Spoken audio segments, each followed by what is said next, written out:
हे बघ, हा पीस लावताना कधी आहे ना असा नाही लावायचा का, तर आपलं जे हे पॅनेल आहे ना, हे पॅनेल आपलं तिरकं आहे, तर मग ह्याला आपण हा तिरकाच पीस लावायचा असा.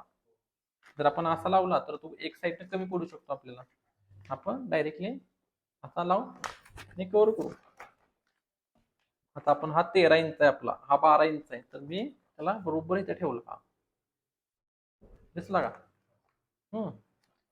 तर जास्त काही सुद्धा तुला त्यात करण्यात दिसलं काय नाही बघ, नुसतं नॉर्मली.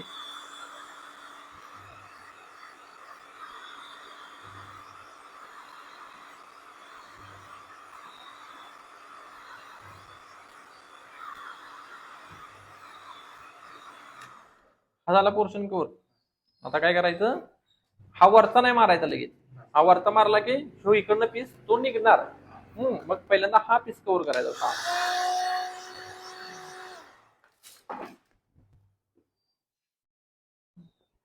झाला का हा पीस कव्हर?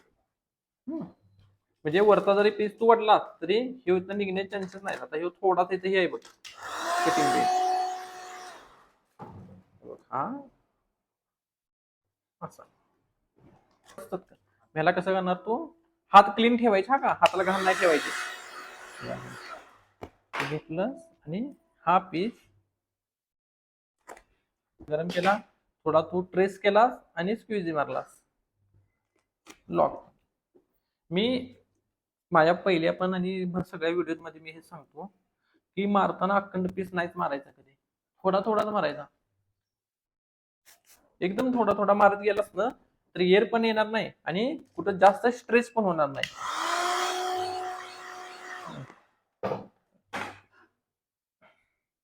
आणि जेवढं तुला वाटतंय की मला जेवढं त्याला ताणलं पाहिजे तेवढाच ताणायचा. तुला जास्त ताणण्याची गरज पडणार नाही तुला. हे बघ,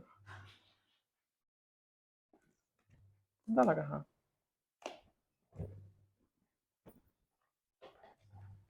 आता मारताना हा इकडचा मारायचा. हा एकदम सगळीकडचे मारायचे घ्यायचे. हा आज जेवढा आज जातोय ना हा कॉर्नर पीस, हा तेवढा आज सरकवायचा. आणि पीस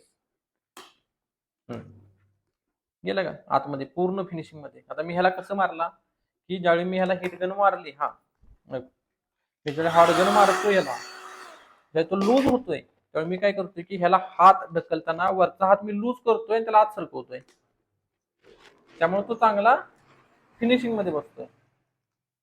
आता हे जे पीस असतात ना, हे कॉर्नर पीस, ह्या पीसला कसं करायचं की